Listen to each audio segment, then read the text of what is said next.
Bonjour à tous, je suis Barek et bienvenue sur la tribune de Coruscant pour cette nouvelle vidéo d'Holo-News, votre émission d'actualité hebdomadaire sur Star Wars.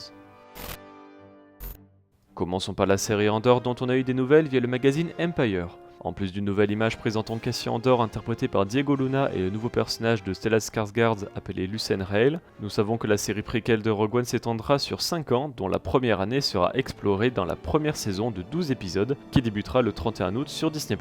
La deuxième saison comprendra également 12 épisodes couvrant les 4 autres années et se terminant là où Rogue One commence. Tony Gilroy, créateur de la série et scénariste de Rogue One, nous dit que l'échelle de la série est énorme et que les réalisateurs travaillent par bloc de 3 épisodes, soit un total de 4 blocs pour cette première saison. L'histoire sera donc racontée avec des sauts dans le temps tous les 3 épisodes. Malgré le fait que l'histoire s'étende sur plusieurs années au sein de la Rébellion et de l'Empire, et qu'elle comporte des personnages secondaires, notamment Mon Mothma de Geneviève O'Reilly qui revient, et le tout nouveau personnage de Stellan Skarsgård, Lucen Rael, le fil conducteur ici restera Andor lui-même. Diego Luna explique que l'histoire sera centrée sur les personnages, contrairement à Rogue One qui porte davantage sur un événement.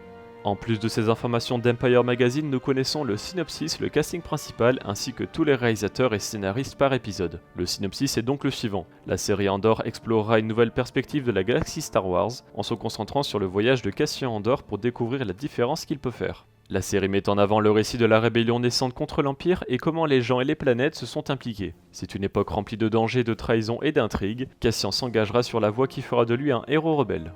Côté casting, on retrouve donc Diego Luna et Geneviève O'Reilly qui reprennent leur rôle de Rogue One, de Cassian Andor et Mon Mothma, et Stellan Skarsgård de Dune incarnera Lucen Rael. 4 autres acteurs ont été confirmés pour des rôles encore inconnus, Adriana Arjona de Pacific Rim Uprising, Denise Gough de Martyrs Lane, Kate Soller de Fury et Fiona Shaw de Harry Potter.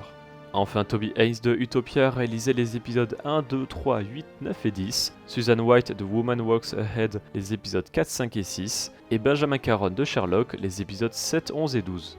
Et pour les scénarios, Tony Gilroy de Rogue One s'est chargé des épisodes 1, 2, 3, 11 et 12, Dan Gilroy de Kong Skull Island les épisodes 4, 5 et 6, Stephen Schiff de The Americans l'épisode 7, et Beau Willimon de House of Cards les épisodes 8, 9 et 10.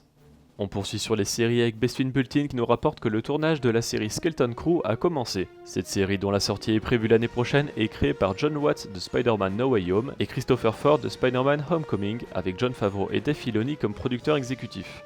Jude Law des Animaux Fantastiques est le seul membre connu du casting. Skeleton Crew a été décrite comme étant inspirée des productions Amblin des années 80 et se concentrera sur un groupe d'enfants perdus dans l'espace qui tentent de retrouver le chemin de la maison. Skeleton Crew rejoint donc les mêmes studios de tournage que la série Ahsoka. C'était également là où ont été tournées les 3 saisons de The Mandalorian, le livre de Boba Fett et Obi-Wan Kenobi. On termine avec le contenu Disney+ par le reportage Light and Magic. Annoncé lors du Star Wars Day, Light and Magic sera un reportage sur Industrial Light and Magic, plus connu sous le nom de ILM, l'entreprise fondée par George Lucas pour le premier Star Wars. Depuis, l'entreprise d'effets spéciaux a révolutionné le monde de l'audiovisuel plusieurs fois en participant à la grosse majorité des plus importants blockbusters des 45 dernières années. Vous pouvez dès à présent découvrir le trailer officiel en lien dans la description, ainsi que la fiche du reportage. Light and Magic sortira le 27 juillet sur Disney+. Côté littérature, Panini Comics a annoncé quelques reports pour les comics français. Crimson Reign tome 2 est reporté du 13 juillet au 2 août, Dr. Aphra tome 3 Wars Bounty Hunters du 13 juillet au 17 août, la série originale Marvel tome 1 du 16 au 17 août, et l'Empire tome 2 du 13 juillet au 24 août. On termine par les sorties de la semaine qui sont nombreuses en France. Tout d'abord est sorti le roman Ronin qui se déroule dans l'univers du premier épisode Le Duel de la série d'anthologie Visions de Disney+. Côté comics, Panini a sorti sa série La Légende de Dark Vador, qui consiste en la republication de 10 histoires de l'univers légende sur le Seigneur Noir des Sith à 7€ le tome. On retrouve donc Mission Fatale, La Purge Jedi, La Traversée du désert, La Prison Fantôme, Le 9e Assassin, Terreur dans les Ténèbres, Boba Fett ennemi de l'Empire, La Quête de Vador, Empire Trahison et Dans l'ombre de Yavin. Enfin en anglais est sorti le 4e numéro de Halcyon Legacy. La semaine dernière, nous vous demandions si vous comptiez aller à la Star Wars Celebration à Londres l'année prochaine. 5% ont déjà pris leur billet, 17% y réfléchissent encore, tandis que 78% ne vont malheureusement pas pouvoir s'y rendre pour cette édition. Cette semaine, nous vous demandons si vous êtes intéressé par le reportage Light and Magic sur ILM. Vous pouvez répondre dans l'onglet Communauté de la chaîne YouTube.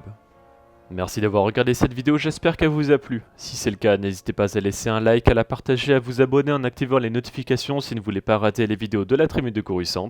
Pour être au courant de l'actualité Star Wars au quotidien, suivez-nous sur Facebook, Instagram et Twitter. Et ce soir, nous débriefons de l'actualité sur Twitch lors de notre émission Là-bas dans les étoiles. A bientôt et que la force soit avec vous.